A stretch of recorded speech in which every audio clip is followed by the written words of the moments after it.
परिणाम भी दिख रहा है। हाँ यहाँ के जो एक छात्रा है वही 94.6% लाई है। बिल्कुल बिल्कुल। बच्ची थी खुशी कुमारी ना, अच्छी थी और पढ़ने में हमारा संस्थान जो है 2006 से संचालित है इस करनामेपुर बाज़ार में।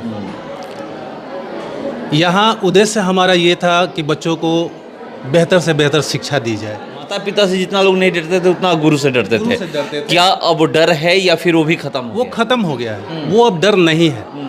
बच्चों को ये लगता है कि हमने फ़ी दिया है, हमें केवल जो है ना सिलेबस ख़त्म करने से। यहाँ पर जैसे ज्ञान के हिसाब से नहीं, पैसे अर्न करने के हिसाब से खुलते जा रहे हैं। बहुत सारे संस्थानों को मैं नाम नहीं ले रहा हूँ, लेकिन ऐसा है कि बाबू तुम एडमिशन लाओ, 200 रुपये मुझसे लो और एडमिशन लेके आओ, कुछ ऐसा है। तो इन सारे व्यवस्थाओं से बच्चों को बरगलाया जा रहा है कुछ संस्थानों द्वारा। इस पर गार्जियन को फोकस करना होगा कि मेरा बच्चा कहाँ जा रहा है। सिद्धार्थ कोचिंग सेंटर मनोज कुमार ओझा जी के द्वारा संचालित किया जाता है, हमारे साथ बैठे हुए हैं। ये बताइएगा, अभी तो मैं बच्चों से बात कर रहा था, बोले बच्चे कि यहाँ पर पढ़ाई बहुत अच्छा होता है, इसीलिए हम लोग आते हैं। दूर दूर से पता चला कि भुवाल, छपरा, नवरंगा से यहाँ पर बच्चे आते हैं। जब से कोचिंग आप लोग ओपन किए हैं, किस उद्देश्य से ओपन किए और क्या आपको पता था कि इतने दूर दूर से बच्चे आएंगे? सबसे पहले आपके दर्शकों को मेरा नमस्कार, प्रणाम और आपका हृदय से स्वागत और अभिनंदन। हमारा संस्थान जो है 2006 से संचालित है इस करनामेपुर बाज़ार में। यहाँ उद्देश्य हमारा ये था कि बच्चों को बेहतर से बेहतर शिक्षा दी जाए। और जब हम लोगों ने एस्टेबल किया था उस समय और आज के परिवेश में बहुत ज़्यादा ही अंतर है। और ये अंतर कुछ इस तरह से है कि उस समय के बच्चे समर्पित होते थे अपने शिक्षकों के प्रति, और वो कमियां आज हम लोगों को थोड़ा सा महसूस होता है। उस समय बच्चे जो थे, जब कोचिंग स्टेबल करना होता था ना, तो अपने से सर रुकिए मेरा कांडा की व्यवस्था को है तनी एक बार टाट लगा दिया, पलानी बना दिया। इस तरह का मनोभाव उनके अंदर होता था, समर्पित होते थे शिक्षकों के प्रति। आज के मोबाइल की दुनिया में मैं उन बच्चों से कहना चाहूँगा, जब तक आप शिक्षक के प्रति समर्पण का भाव नहीं रखेंगे, आप ज्ञान नहीं प्राप्त कर पाएंगे। मतलब अब बच्चे जो शिक्षक के प्रति पहले जो था समर्पण, हाँ समर्पण था, या फिर जो कहिए कि डर भी लोग कहते थे गुरु से, माता पिता से जितना लोग नहीं डरते थे उतना गुरु से डरते थे। क्या अब डर है या फिर वो भी खत्म हो वो गया? ख़त्म हो गया है, वो अब डर नहीं है। बच्चों को ये लगता है कि हमने फ़ी दिया है, हमें केवल जो है ना सिलेबस ख़त्म करने से मतलब है, इससे ज़्यादा कुछ नहीं। अब बताइए आप कि केवल सिलेबस ही ख़त्म करना है, केवल किताबें ही आपको सब कुछ दे देगी, तो सामाजिक ये आपको ज्ञान कहाँ से मिलेगा? आप बड़ों का लिहाज कैसे करना सीखेंगे? दूसरी बात यह है कि इसकी कमी कहाँ से है, हम लोगों ने ये भी फाइंड आउट किया। और भी जितने संस्थान हैं यहाँ पर जैसे ज्ञान के हिसाब से नहीं, पैसे अर्न करने के हिसाब से खुलते जा रहे हैं।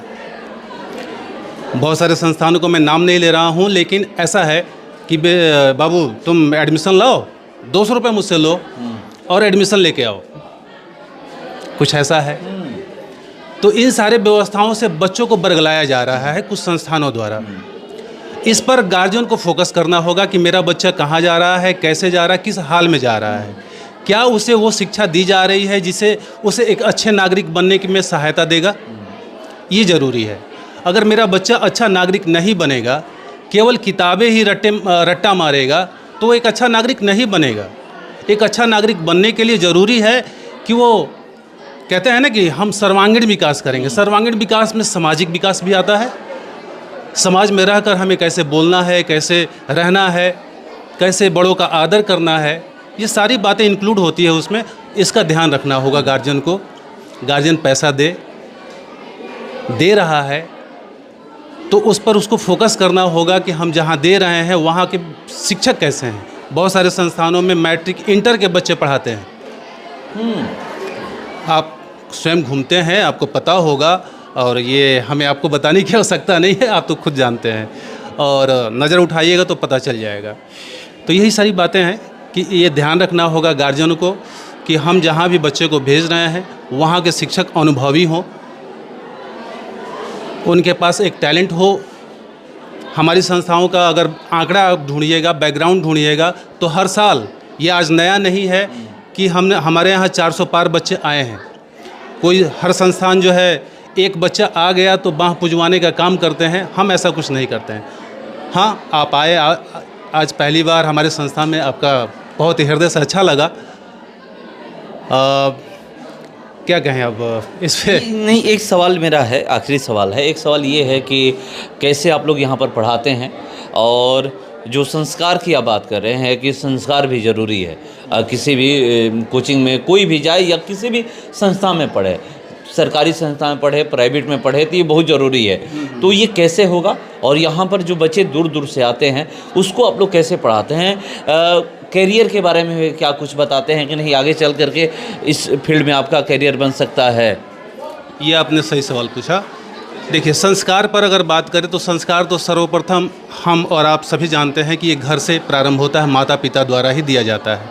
बच्चे जो आते हैं वो अपने माता पिता का इमेज लेकर आते हैं, क्योंकि हमारे यहाँ नर्सरी के तो बच्चे आते नहीं हैं, और नर्सरी के भी अगर आते हैं तो उन बच्चों को माता पिता पहले ये सिखलाते हैं कि देखो ये बड़े हैं, इन्हें प्रणाम करो आप, ये बाबा हैं, चाचा हैं, या ये आपके गुरु हैं। वो अभिभावक ही बताते हैं, ये शिक्षक का बताना काम नहीं होता है। तो बच्चे संस्कार में आएंगे जब हमारे गार्जियन उस अनुशासन का पालन करेंगे। अगर अभिभावक अनुशासन में हैं तो निस्संदेह बच्चे भी अनुशासन में आ जाएंगे। और हम जानते हैं कि अनुशासन यदि हमारे अंदर आ जाए तो हम जीवन की आधी पढ़ाई पढ़ लेंगे। अगर अनुशासित हम हैं ना, तो जीवन की आधी पढ़ाई हमने पढ़ ली है। हाँ, देश दुनिया के बारे में जानना है वो तो किताबों से जान लेंगे, कुछ घूमेंगे फिरेंगे तब भी जान लेंगे, लेकिन अनुशासन किताबों में नहीं मिलता है, वो संस्कार से आता है। तो ये पहली बात है कि संस्कार हमें अभिभावक ही देते हैं, और अभिभावक जब अनुशासित हो जाएंगे तो बच्चे अनुशासित हो जाएंगे। हम अपने ही बच्चों को, हम सुबह मॉर्निंग में उठते हैं, मेरा बच्चा देखेगा कि हाँ पापा जल्दी जग रहे हैं, तो हमें भी जगना चाहिए। बच्चे कायदे से बैठ के पापा हमारे अच्छे से बात करते हैं लोगों से, मुझे भी बात करना चाहिए। और पेरेंट्स अगर नज़र डालें अपने बच्चों पर तो उन्हें पता चलेगा कि ये बच्चा मेरा जो है ना, मेरा ही नकल कर रहा है। मैं द्वार पे झाड़ू दे रहा हूँ ना, तो सुबह में ये भी झाड़ू उठा के बंदूक की तरह आ रहा है और झाड़ू देने का स्टार्ट कर रहा है। तो वो बच्चे अभिभावक इस बात को ऑब्जर्व कर सकते हैं कि हाँ ये मेरा ही नकल कर रहा है, तो क्यों ना मैं अपने आप को बेहतर करूँ ताकि ये मेरा बेहतर से बेहतर नकल करे।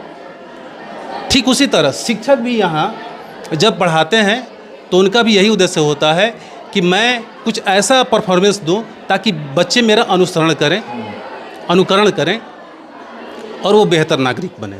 दूसरी बात, गुरु और पिता दोनों नारियल के समान होते हैं। बाहर से वो कठोर होते हैं लेकिन अंदर से उतने ही मुलायम होते हैं, पिता और गुरु। तो बच्चों को ये समझना होगा कि अगर मेरे पिता अगर मुझे डांटते हैं तो मेरे भले के लिए डांटते हैं। उसी तरह गुरु को भी समझना होगा, अगर गुरु ज़्यादा कोई क्रूर है, तुमसे बिहेव जो है थोड़ा सा कड़ा कर रहा है कि नहीं तुम्हें ये करना है, तो उसे ये समझना होगा कि शायद ये मेरे भले के लिए कह रहे हैं। कुछ बच्चे ऐसे होते हैं जो कहते हैं कि ना सर जी तो बड़ा रूखर बोले ले। खैर उस बात के लिए मैं प्रसिद्ध हूँ, मैं जाना जाता हूँ कि मैं थोड़ा सा कर्स बोलता हूँ, लेकिन बोलता इसीलिए हूँ ताकि उसके दिमाग के तंत्र जो है ना कुछ इस तरह से कहीं ना कहीं दब जाए, उसे लगे ये आग कि मेरे लिए। जैसे कि अभी मैं थोड़ी देर पहले बच्चों को बता रहा था कि मैं लड़कियों को ज़्यादा मोटिवेट करता हूँ कि तुम्हें फाइटर बनना है, तुम अच्छा कर सकती हो, तुम्हें चूल्हा चौकी से बाहर भी निकल सकती हो तुम लोग। तो ये बच्चों को अच्छा नहीं लगता है, लड़कों को खासकर। तो वो इस बात से थोड़ा सा हमसे नाराज़ रहते हैं ज़रूर कि गर्ल्स को सर ज़्यादा क्या कहते हैं, मोटिवेट करते हैं, मतलब कि उनको ज़्यादा ही फेवर करते हैं। लेकिन ये कारण ये है कि मैं उनका नस दबाना चाहता हूँ, उनमें आग जलाना चाहता हूँ कि तुम में आग ये जले कि सर आपने ऐसा कहा, हम भी अगली बार ऐसा करके दिखलाएंगे, हम बेहतर बन के दिखलाएंगे। इसलिए मैं ज़रा थोड़ा सा उनसे परिणाम भी दिख रहा है। हाँ, यहाँ के जो एक छात्रा है वही 94.6% लाई है। बिल्कुल बिल्कुल बच्ची थी खुशी कुमारी ना, अच्छी थी और पढ़ने में अच्छी थी।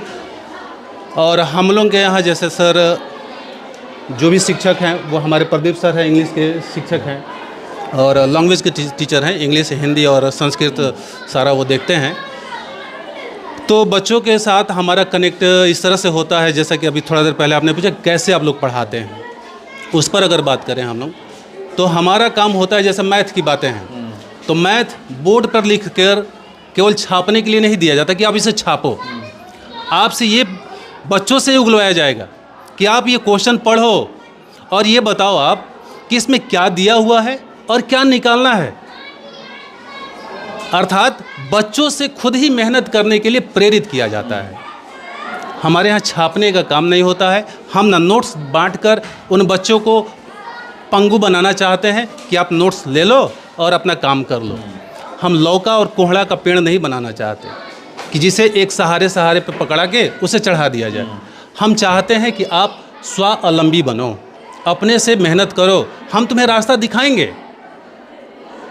मेहनत खुद से करना है। मेहनत खुद से करना है। पिता और माता में अंतर क्या होता है? माता जो होती है सपोर्टिंग होती है, वो हर चीज़ पर सपोर्ट करती है। अच्छा रुक तोरा से नहीं के होत ले अब हम कर देते नहीं। पिता क्या कहता है कि नहीं आपको ये करना है, यू विल डू इट, आप कर सकते हो, ये तुम करो। लेकिन माता हर कदम पर आपको सपोर्ट करती है। अच्छा तोरा से नहीं के होत बउआ ले अब हम कर देते नहीं। अच्छा हई से पहन ले, हई से कपड़ा पहन, हई से कर। लेकिन पिता कहेंगे नहीं तुम अपने से करो। तो ये अंतर होता है और वही अंतर जो पिता में होता है ना, वो अंतर हमारे संस्थान में है। हम बच्चों को मोटिवेट करते हैं इस काम को करने के लिए कि आप कर सकते हो, आप इसे करो और करके दिखाओ। हाँ तुम भटकोगे तो हम तुम्हें रास्ता बताएंगे, पुनः चलने का प्रयास करो। तो यही है पदिया जी हमारे संस्थान का रूल्स पढ़ाने का।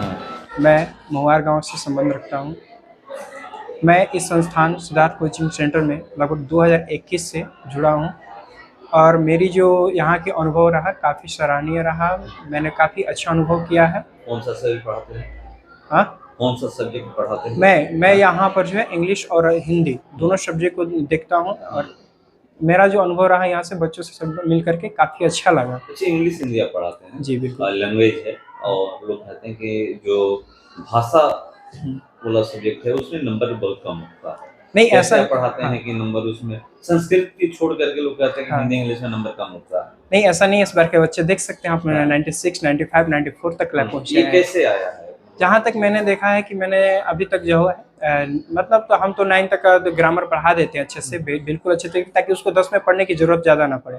ठीक है। और रही बात बुक की, तो बुक लोग वही फोकस ज़्यादा हम लोग किस में 10th क्लास में फोकस कर देते हैं बुक पर और तो ग्रामर का वहीं अच्छा से रिवीजन पुनः करा देते हैं। इससे और वो बच्चा बेहतर आगे चल करके बेहतर तरीके से कर देता है और लास्ट में हम अंतिम क्षण में उसकी क्या करते हैं प्रैक्टिस और करा देते हैं बेहतर तरीके से, ताकि वो लड़का जो है आगे एफर्टफुल हो जाता है और वहीं लड़का बेहतर कर जाता है। मतलब ग्रामर पे अगर फोकस कर लिया जाए तो बच्चे अच्छा कर रहे हैं। हाँ जी, प्रारंभिक समय जैसे 7, 8, 9, 10 से क्या बेसिक ग्रामर ही बेहतर होता है, तो उसको हम बहुत स्ट्रॉन्ग पहले से करा देते हैं। जिससे क्या होता है ना कि वो बच्चा पहले से प्रिपेयर्ड हो जाता है ग्रामर को लेकर। ठीक है। और वही फोकस की बात करें, बुक तो अपने ऑलरेडी में पढ़ते हैं, हम लोग भी क्या वो एक ही चीज पढ़े, इसलिए वही चल के वो 10 में जब हम बुक अच्छे से पढ़ा देते हैं वो बुक पे भी कमांड अच्छे कर लेता है और ग्रामर को केवल रिवीजन में रह जाता है और उसको बेहतर वो लड़का बेहतर हो जाता है और लास्ट में प्रैक्टिस अच्छे से करा दिया जाता है और वो लड़का कवर कर जाता है, बिल्कुल अच्छे से कर जाता है और वहीं आपको परिणाम देख सकते हैं। तो देखिए पढ़ाने का क्या रूल्स है बता रहे थे और ये लगभग 19 साल मतलब 19 साल कंप्लीट हो चुका है, 20वां साल में प्रवेश हुआ है और बहुत ही यहाँ पर आइएगा तो वो पता चलेगा करे कि पढ़ाई के साथ साथ हम लोग संस्कार भी देते हैं।